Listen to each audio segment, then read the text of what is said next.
What's up, YouTube? It's the Bearded Bass Man with you. And for this video, I'm going to do something that I haven't done in quite a while, and that is a little tackle warehouse unboxing.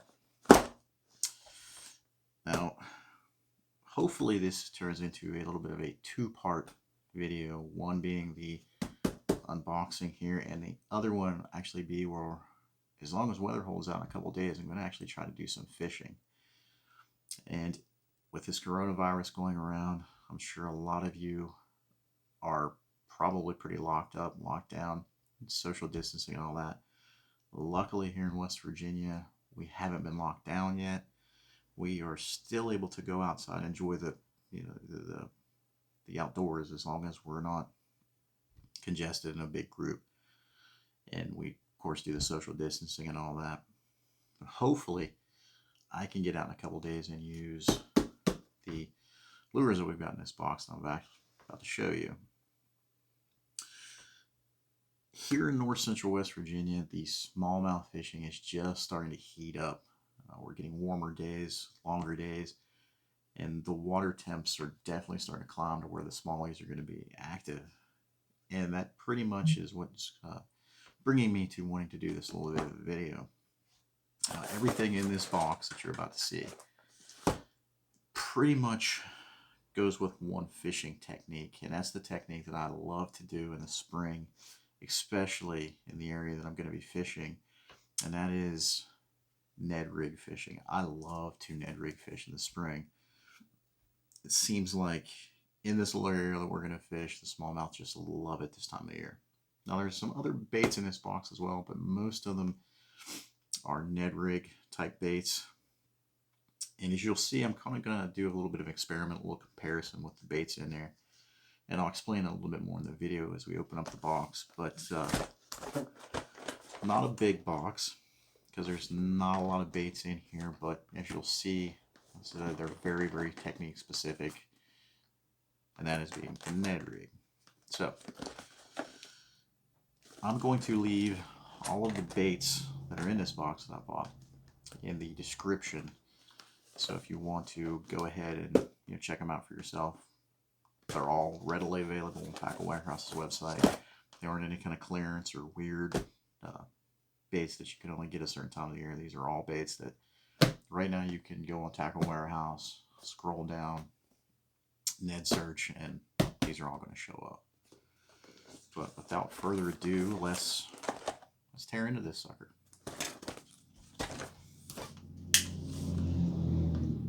Safety first, guys.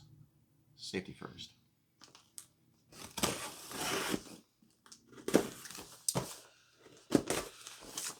Before I actually open this box, I'm just going to level it with everyone out there. I have no idea what these baits look like in real person. I literally just went to Tackle Warehouse's website, searched Ned rig, scrolled down, and just picked out some ones that to me looked good on their website. I've never touched any of these baits in real life. No idea what they're actually like. So this is going to be just as much of a, I guess, an impressions video as it is an unboxing video, because I have no idea what to expect.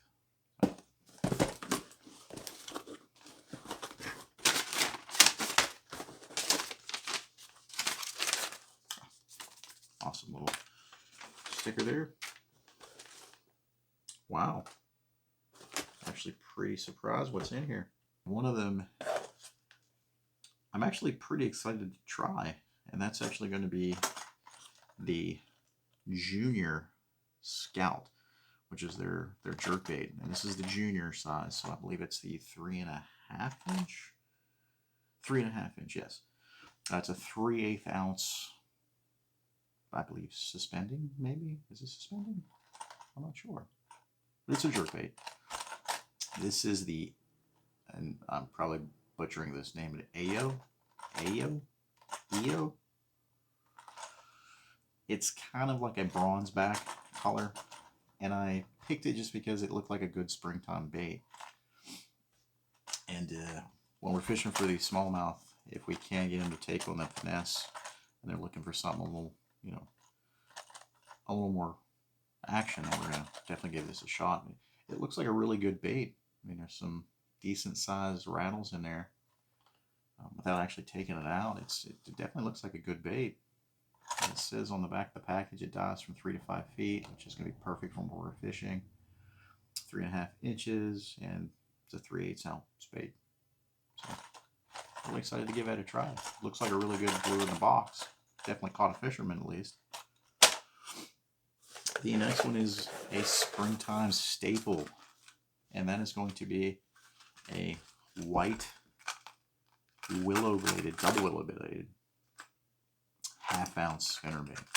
This one is made by Lunkerhunt, so it's a fairly cheap spinnerbait, but where we're going to be fishing, I'm probably going to lose it, so I didn't want to get anything too expensive. I think this is like a $3.50 spinnerbait, so if I lose it, I won't feel that bad about it.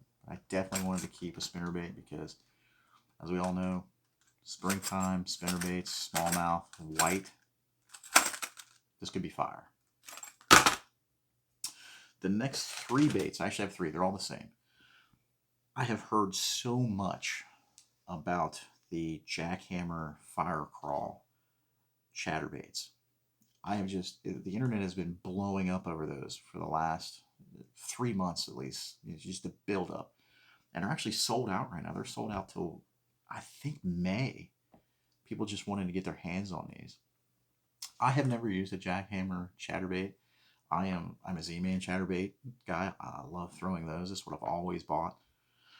And I thought maybe I would try their fire crawl collar, which I forget off the top of my head what color that actually is called, what Z-Man calls it. They were actually backward on those. So I kind of dug a little deeper into the chatterbait section of Tackle Warehouse, and I found the Blade Runner Tackle Warble Head 1/2 ounce chatterbait, and it actually, I like it. I like the looks of it a lot. I mean, it looks real similar to the pictures that I've been seeing of the jackhammer. It's got a black blade, which I'm very big on, especially in the spring. And it looks like a pretty well made bait. Like I said, I got 3 of them because I'm probably gonna lose them, or at least one. Definitely one of them I might as well just chuck in the water without even tying on my line because it's definitely getting lost. But yeah, I'm digging this collar. It's actually, the collar is Delta Crawl. That's what they call them. As you can see right there. Blade Runner Tackle Bladed Jig. Cool thing about it I'm noticing is it even has a weed guard, which is pretty cool. That's something that most chatterbaits don't have. I think maybe the Elite series might. But I know that your standard chatterbait, they don't have a weed guard. Not sure, like I said, not sure about jackhammers. Never used one. But yeah, it's a good looking bait. Can't wait to throw that. Okay. Now, we're going to be getting into the Ned rig baits, which I'm going to be throwing the most.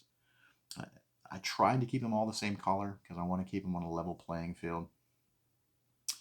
And I didn't want color to influence what the fish may or may not bite. I wanted it to be strictly design.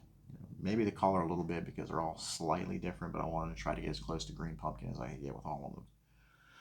And the first one I'm about to pull out here, as I said, I've never tried any of the Googan baits, but I went with the Scout Junior and I picked up the Rattlin Ned bait. And I gotta say, they feel like they've got little BBs in them, but I gotta say, this is actually Canadian Crawl. The color is Canadian Crawl, which is very much a green pumpkin. Looks like a real dark back, but it's a green pumpkin color. So I've got, of course, the segmented looking body. Good looking bait. 2 3/4, which is about the size I like. I like to try to keep it around 3 inches, maybe a little under. But yeah, it's definitely got a rattling chamber. So looks like a good bait. Next up is the Strike King KVD, and this is the Nacho 18. I think it's Ocho. package says Nacho, so I said Nacho. Remember, I bought these things by looks. I didn't really look at the name. But watermelon red, I like that color a lot, especially in the summer. It was the closest thing I could find to green pumpkin because at the time I ordered these, green pumpkin was sold out, so I went with the watermelon red. And these are a 2 3/4 bait. Definitely a good looking bait, real chunky bait. That's one thing I noticed about the Googan Squad bait is it doesn't have a lot of mass, but these Ochos, right, that's a pretty good size bait. Definitely some girth there. Good looking bait.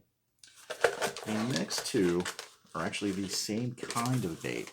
They're just different colors because when I saw them both, I was like, wow, I've got to get one collar and I've got to get the other one. They are the Missile Bait Ned Bombs. I've got this one right here, which is the Candy Bomb, and this is PB&J, which I love PB&J. Any time of the year, PB&J is good. But they are actually a Ned ring, and they have a tail. They're almost like a worm, like a finesse worm, but they're considered a Ned bait. Obviously, the name Ned Bomb. I've never tried any of these baits, but I've never tried any kind of missile soft plastics. But from looks of these are, you know, these are all good-looking baits in person. I was kind of worried that I would get them and then not want to try them because they wouldn't look good. But these are some good-looking baits too. I mean, definitely a good color right there. That's the PB&J. And of course, that is the Candy Bomb, which is obviously a green pumpkin watermelon color. Yeah, good looking bait right there. I'm thinking these are probably, I think these are right around the same size as the other 2 3/4, 3 inch, which is what I like to throw as far as Ned goes, that ultra finesse size. And last but not least, I saw these, and I actually use the kicking worm or the cutter worm. So I decided to go with the Rage Ned cutter worm because it looked, it's intriguing. Like, I'm so anxious to get all these in the water, but this one was another one because it adds another facet, just kind of like the missile baits where it's got a tail. The other ones don't have a tail. The Googan Squad and the Ocho, they don't have tails, where these two baits do. I'm kind of interested to see if that plays a part in them, where we can actually use them as kind of like a hybrid swim bait. See if maybe they even entice fish just a little bit more. Just the fact that they have a little lighter appendage at the end. Yeah, these are another good looking bait. These are green pumpkin, 3 inch, so they're slightly longer than the other baits, but still a good looking bait there. The cutter worm, a Ned cutter worm from Strike King. And I don't do it for the unboxing. I said it wasn't a big unboxing. These are just all baits that I'm going to be taking to that spot, and I'm probably only going to take these baits. I might take some sort of a finesse worm to maybe do some drop shotting if they're not into the net or the moving baits, but I'm probably just going to take what was in this box. Obviously some net heads that I actually have that a friend of mine made me. I'm going to be taking those as well, but this is pretty much it. This is what I'm going to take, and I'm going to try to put these into 2 videos, and hopefully we can put some fish on the back. I'd love to hit this spot at the right time, which I think I can. I think we're hitting it just about the right spot. But that's going to do it for our little unboxing here. I said it wasn't too long of a video. Just wanted to share with some of the baits that I picked up and be using here in the next couple weeks. But you know, if you folks are quarantine right now, social distancing, definitely keep that up. You don't want to spread this anymore. I'm actually not traveling too far from my house, and I'm pretty sure there's not going to be anybody there. If there is a bunch of people there, I'm obviously not going to go out and try to muscle my way in and endanger myself or anybody else. But hopefully in a couple days, I don't want to sound repetitive, in a couple days we'll get to try some of these baits out. We can get out and I can actually fish for bass for the first time this year. It'll be, you know, April 4th will be the first time that I'm throwing a bass lure, and a lot of that has to do with this coronavirus floating around. I just not had a chance to get out. The few times I went native fishing, I was actually, up in the woods away from people, which is exactly what I was trying to do. But hopefully here in another couple days, we can get those baits in the water, get some fish on the bank, and keep you folks entertained. But that's going to do it for this video. Appreciate you hanging out with me and taking a look at some of my little impulse quarantine buying. Hopefully it'll do me some good. But if you haven't already, go ahead and subscribe to my channel. Give this video a thumbs up if you like watching me spend money on probably stuff I'm going to lose and use and forget all about. As always, folks, I'm the Bearded Bassman saying thanks for watching.